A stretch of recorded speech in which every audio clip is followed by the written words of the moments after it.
A continuación, Economía y Negocios.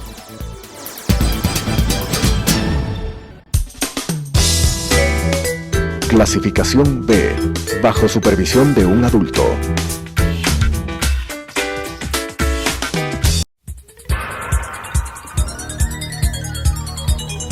Las opiniones vertidas en este espacio por la producción y dirección del programa son de exclusiva responsabilidad de sus autores y de quienes intervienen en ellos.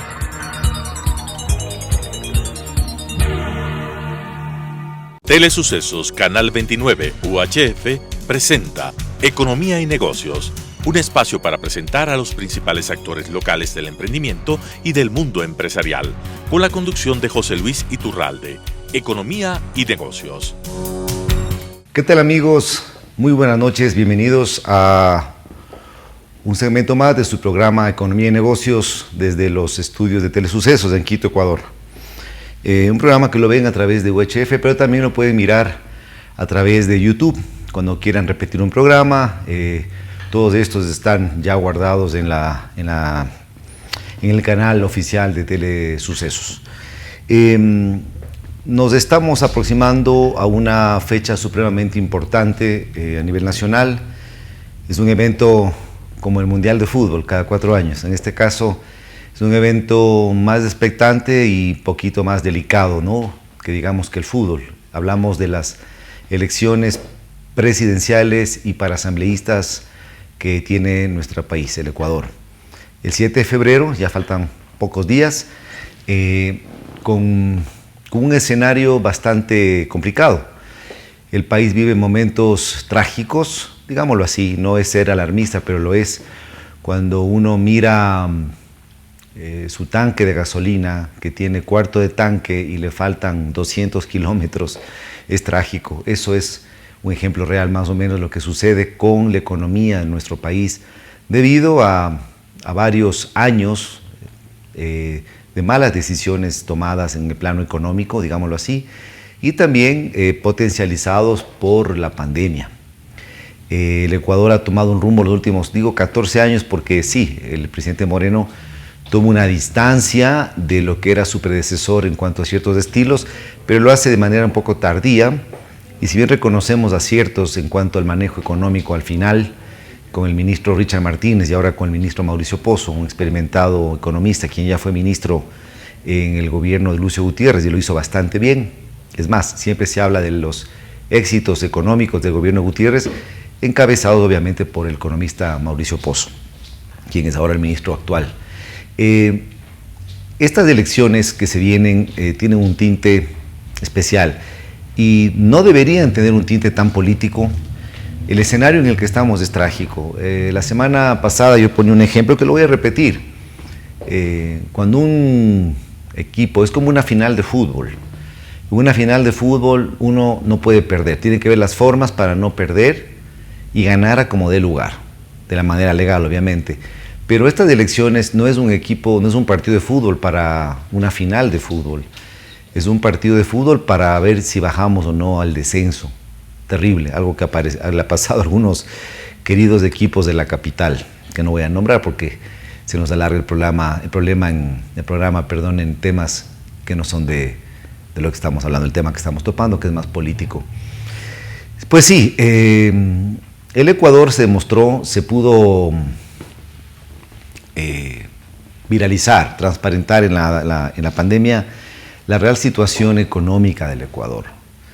Hubieron países en la región que pudieron apoyar económicamente a sectores empresariales para que estos no despidan al personal. Se pudo ver apoyo gubernamental para entidades, para microempresarios y macroempresarios. Inclusive hubo países un poco más ricos donde le daban un salario a las familias para que puedan subsistir en cierta época. El Ecuador lamentablemente venía de una crisis, profunda crisis, un despilfarro absurdo. Quiero sacar cualquier tema político, no hablo desde la política, hablo desde los hechos. Una cantidad de obras inconclusas, otras acabadas y mal acabadas, con sobreprecios, dañadas, miles de ejemplos. Hay muchos casos como estos, donde ese dinero se pudo haber guardado. Había una ley antes que obligaba a que el Estado tenga unas reservas, De hecho, en el gobierno de Gutiérrez, a quien se le atacó de una manera, yo diría, hizo un poquito de desgaste mediático. Un presidente que tal vez fue un poquito ingenuo, pero un presidente que fue, para mi modelo, fue un buen presidente, hizo una presidencia bien en lo económico. Hoy le dan la razón las cifras macroeconómicas, pero ¿qué pasó? ¿Qué pasó en estos últimos años? Que es lo que estábamos hablando, no me quiero desviar. Es el hecho de que caímos en un aumento de nuestras deudas. La deuda ecuatoriana, la deuda externa supera los 60.000 millones de dólares. Un país supremamente endeudado, un país que tiene muy poca inversión extranjera, un país con economía dolarizada que está obligado a tener inversión extranjera para que entren los dólares, un país que está obligado a tener un turismo que deje dólares. Hoy se topa con una realidad que la pandemia pues lo que ha hecho es ahorcarnos aún más y nos pone en una posición como ciudadanos de mucha responsabilidad. La responsabilidad del voto. La democracia, guste o no guste, siempre va a ser la mejor opción. Sin embargo, una democracia mal habida, mal usada, mal manejada puede caer en desgracia. Se creó una ley, una opción en el gobierno del presidente Correa que facultaba a los jóvenes desde 16 años a votar, ¿cierto? Hoy una persona de 16 años tiene que votar. ¿Qué sucede cuando una persona de 16 años tiene que viajar fuera del país? Y tiene que viajar con un tío, con una abuelita o con uno de los padres. Tiene que pedir un permiso notarizado de los dos padres, confirmando que el niño tiene el permiso de sus padres para viajar. ¿Qué harían ustedes si su hijo de 16 años les dice que se va a casar? ¿Qué harían si su hijo de 16 años toma decisiones por el padre de la casa? No, a esa edad no creo ni que estuve ni que nadie está listo para tomar una decisión tan importante y tan trascendental como es el voto. Creo que ni siquiera hasta los 18 años. Pero lamentablemente el voto joven es un voto mayoritario, un voto que ha marcado diferencias en los últimos años en América Latina. Es por ello que a mí me choca realmente, conversando con chicos de varios sectores y de varios temas, de varias ubicaciones sociales, ideológicas, en fin, porque me gusta conversar, me gusta hablar, ir a reuniones, aunque sean en Zoom, y converso, ¿no?, sobre el tema de elecciones, por quién van a votar, qué les mueve, qué han oído, y uno se topa con unos conceptos tan equivocados, o sea, referenciales, se confunden entre candidatos, se confunden, dicen el fulano en su presidencia fue mal presidente cuando no fue presidente, o se confunden con uno que dice le apoyó al tal y no es así, porque o sea, tienen una pequeña confusión por obvias razones. A esa edad los chicos y las chicas están en su mente está en otras cosas, ¿no? Ahora en pandemia algunos han estado felices porque no han ido a clases, lo han tomado como una vacación, otros están bastante afectados por el encierro. Entonces sí llamo yo al voto consciente, al voto patriota. El voto patriota no es el voto por el que te dicen, el voto patriota no es por el que las redes te manejan.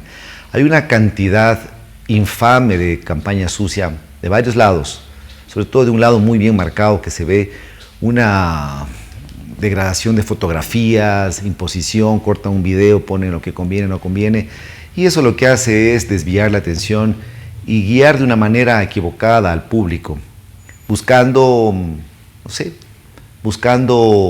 de una manera populista, de una manera fraudulenta, conseguir votos clientelares de un público que tal vez está confundido, no tiene bien las cosas claras o con ofertas de campaña imposibles de realizar.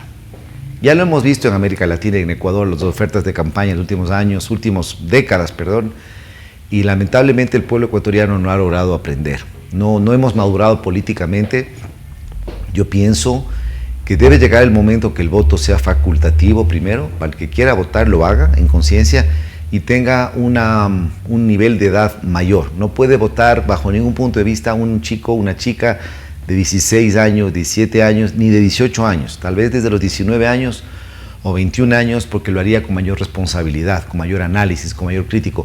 Siempre, por lo general, los chicos van a ser influenciados por factores externos, ¿no? La empatía por el personaje, la broma, el carisma. Y siempre he entendido una cosa, que los jóvenes, por naturaleza, en esa edad donde están desprendiéndose de su familia, de sus padres, tienden a tener una rebeldía. Los padres le guían por dónde ir, qué tiene que estudiar, cómo vestirse, cómo peinarse, cómo saludar, ir a la mesa, cómo comer. Eso genera ineludiblemente, y lo va a decir cualquier persona, cualquier padre que me escucha, una rebeldía natural, innata en el joven, en el adolescente, que en un grado de mayor o menor madurez siempre va a tener esa rebeldía. Y esa rebeldía también se ve reflejada en el momento de las votaciones. No por nada decía el presidente Alan García que él en su juventud, en su primer mandato, él era un hombre aficionado y tenía gusto y atracción por el tema del socialismo, de la dictadura cubana, le llamaba la atención el Che Guevara. Con los años, obviamente, en su segundo mandato, él decía esto fue cosas de la edad. Yo he madurado, he entendido y realmente lo que tenemos que hacer es esto, que era completamente lo contrario a lo que hizo en su primer gobierno. Una pena la trágica muerte del presidente Alan García, un gran orador, que lo vimos varias veces, estuvo en Ecuador, lo pude ver en Perú, pero claro, nunca se sabrá, por lo menos hasta ahora, si realmente estuvo vinculado al tema de corrupción que lo aquejaba y que seguramente le llevaría a la cárcel, como tantos otros presidentes, expresidentes peruanos que han cruzado por la cárcel, otros que están prófugos, en fin. Vamos a concentrarnos en este tema de estas elecciones, en esta primera parte, recordándoles y pidiéndole al público que nos escucha, sobre todo ahora voy hacia el público joven, y si está un padre de familia con él, que los guíe, si está ahí un abuelo, una abuela, alguien con un poquito de más madurez y conocimiento, que hagan un análisis muy cauto, ¿no?, de los candidatos. No escuchen ni hagan caso a todo lo que oyen y todo lo que ven en redes. Entren a las páginas de cada candidato y analicen las propuestas. Si yo les ofrezco hacer, yo, José Luis Iturralde, un plan económico, pues no me crean, porque no soy economista, soy un empresario que entiendo de economía, pero no estoy en la capacidad para hacer eso. Sí, que me puedo rodear de gente es diferente, que sepa, pero es importante ver el currículum de cada persona. Si usted o alguien de su familia padece de alguna enfermedad grave, a una dolencia rara en el cerebro, le han hecho un escáner y hay algo que no está bien ahí y esto genera un susto en la familia, ¿usted a quién va a acudir? ¿Al médico que ya ha curado o al médico novato que está empezando y que no sabemos mucho de él? Entonces, analicemos esta idea, este ejemplo como algo fundamental para esta decisión.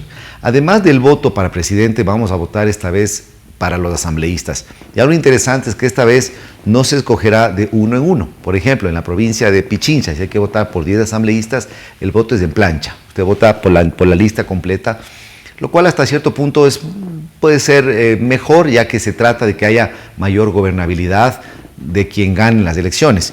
Yo siempre pensé y apoyé una idea de que las elecciones deberían ser cuando ya después de la primera vuelta, para que haya más gobernabilidad y el gobierno de turno, quien gane, pues tenga más chance de aplicar sus medidas sin tanto conflicto de poderes con la Asamblea. 7 de febrero, falta poco, amigos televidentes, madurez.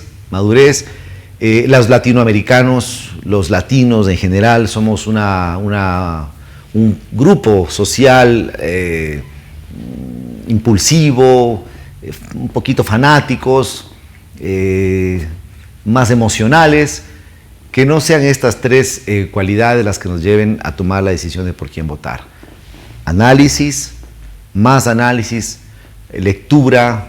Ahora tienen ustedes fuente, gracias a las redes sociales pueden entrar a las historias y sigan a las redes de medios serios, importantes, donde no pueda haber falsificación de memes o adulteración de videos, en fin. Vamos a hacer una pequeña pausa, dejando este tema tan importante y pidiendo nuevamente la madurez en el voto. Ahora regresamos. Economía y negocios. Estamos de regreso, amigos televidentes, y de las elecciones de Ecuador vamos a ir a otro tema coyuntural importante que vive el mundo.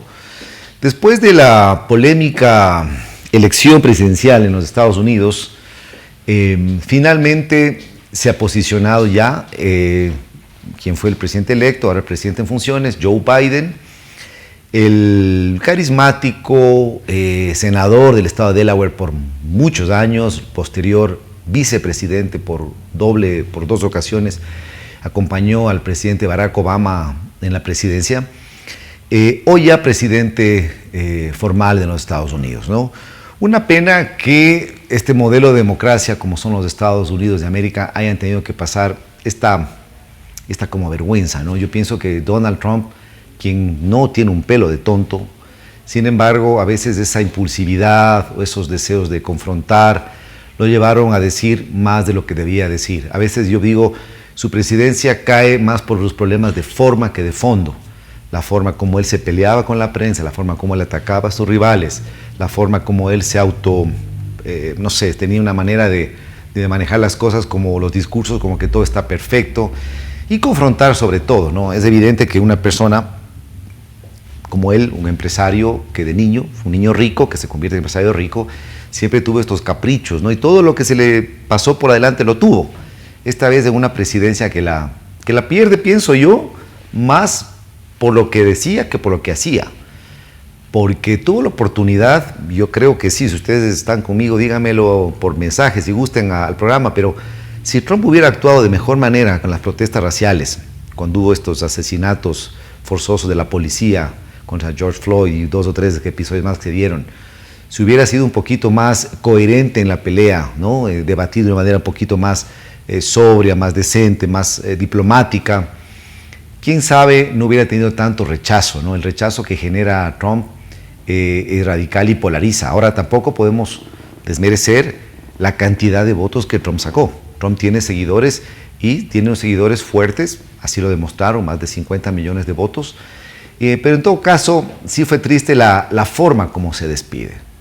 ¿Qué pasaba si Trump aceptaba su derrota y mencionaba al presidente Joe Biden, no the new administration como se refería, lo felicitaba de una manera más directa, de pronto pedía disculpas por algún exceso que pudo haber tenido y bueno, daba paso al costado, quién sabe si salía de una mejor manera. Hoy el expresidente Trump, quien ya está radicado en su mansión en West Palm Beach, en el estado de la Florida, está por llegar una notificación de un segundo juicio político, donde la intención, obviamente, él ya no es presidente, pero la intención es quitar los derechos políticos para que no pueda volver a candidatizarse. Obviamente, el presidente Trump se defenderá, tendrá un gran team de abogados seguramente y mucho que decir, pero lo importante para la democracia estadounidense y para el Ecuador, esto voy a hablar ahora porque es algo importante, es que en los Estados Unidos las decisiones que se toman de manera global son decisiones de Estado. El Ecuador firmó ya una primera fase de un acuerdo comercial con los Estados Unidos y eso tiene que continuar. Esto no tiene peligro, no corre peligro si ganaba el uno o ganaba el otro.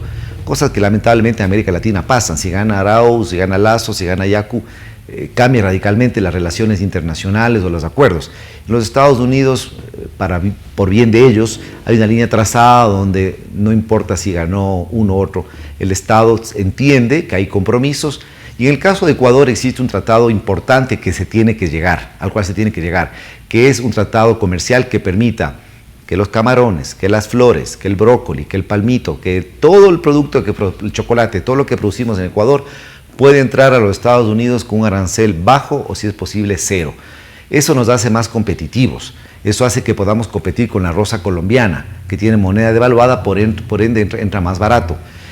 Nos hace competir también con el café, con el tabaco, con tanto producto que producimos en el Ecuador, pero que no somos competitivos, ya que estamos en economía dolarizada, primero, sueldos altos, y segundo, impuestos altos al llegar a destino, ¿no? De hecho, ya estamos en estos momentos pagando un precio mucho menor, un arancel mucho menor por las flores, lo cual ha determinado que desde ya se están viendo, no sé cuántos cientos de cargueros van con flores para San Valentín a Estados Unidos, activando una de las industrias más importantes del Ecuador, como es la industria florícola, que sin duda este acuerdo le hace muy bien. En cuanto al tema de las relaciones Ecuador-Estados Unidos, evidentemente hay que felicitar porque el presidente Lenín Moreno marcó distancia, no rápidamente, yo creo que se demoró más de lo que debía, pero marcó distancia con los países alineados con el socialismo del siglo XXI, Nicaragua, Cuba, Venezuela, Bolivia entonces, Argentina ahora, marca distancia y genera una relación nueva, próspera con los Estados Unidos. Esto se da definitivamente a la raíz de la visita del vicepresidente, ex vicepresidente Mike Pence, quien seguramente en conversaciones privadas le habrá puesto sobre la mesa las opciones que tenía, y Moreno de manera inteligente pues creo que se alineó. Ahora, quien le suceda al presidente Moreno, tiene que tomar una medida similar, mucho más allá de sus ideologías. No se puede gobernar con ideologías. Los Estados Unidos de América es el socio comercial más importante del Ecuador. Es donde está la mayor cantidad de ecuatorianos fuera del Ecuador. Hay una colonia de ecuatorianos en Nueva York, en Los Ángeles, en Chicago, grandísima. Más de 1,5 millones, casi 2 millones de ecuatorianos están en los Estados Unidos. Y necesitamos esas conexiones, necesitamos que venga turismo a los Estados Unidos, necesitamos exportar productos de Estados Unidos, necesitamos dólares americanos, nuestra moneda es el dólar americano, entonces nuestra relación debe ser fructífera, próspera. Y para eso también me retrocedo un poquito a lo que vimos en la primera parte del programa, en las elecciones. Hay que mirar quién pueda generar, qué candidato puede generar una mejor relación con las instituciones gubernamentales de los Estados Unidos, con las instituciones financieras mundiales, instituciones financieras bancarias, bancos internacionales, Banco Mundial, el BIF, etcétera, porque el Ecuador requiere de créditos baratos y salir de estos créditos altísimos como los teníamos con la República China, como se ha manejado muchos años. Tenía una nota nada más. Otro tema importante, bueno, ya llegaron las vacunas al Ecuador, en una cantidad ínfima, estoy seguro, he escuchado al ministro de Salud, quien habla que esto es una primera llegada y que tiene que llegar de a poco, que por temas logísticos, por los procesos de frío, llegarán más. Supremamente importante que conservemos todavía las medidas de bioseguridad. Quito, Guayaquil, sobre todo Quito, está con una gran demanda de hospitales, de camas, de las unidades de cuidados intensivos. Es importante que la población no desmaye, que sigamos con responsabilidad, porque la pandemia no ha acabado. Se habla de que le estaríamos vacunados en un 60-70% de los ecuatorianos hasta octubre del próximo año. Entonces, dicho esto, simplemente me queda pedirle al pueblo responsabilidad. Se viene un tema electoral donde habrá que salgan con las medidas, con su alcohol, con su gel y de manera organizada. Buenas noches, amigos televidentes, nos vemos la próxima semana.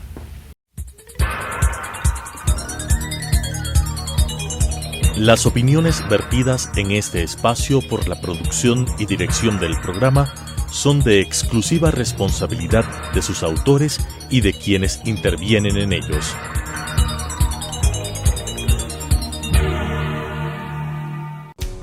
Telesucesos Canal 29 UHF presentó Economía y Negocios, un espacio para presentar a los principales actores locales del emprendimiento y del mundo empresarial, con la conducción de José Luis Iturralde.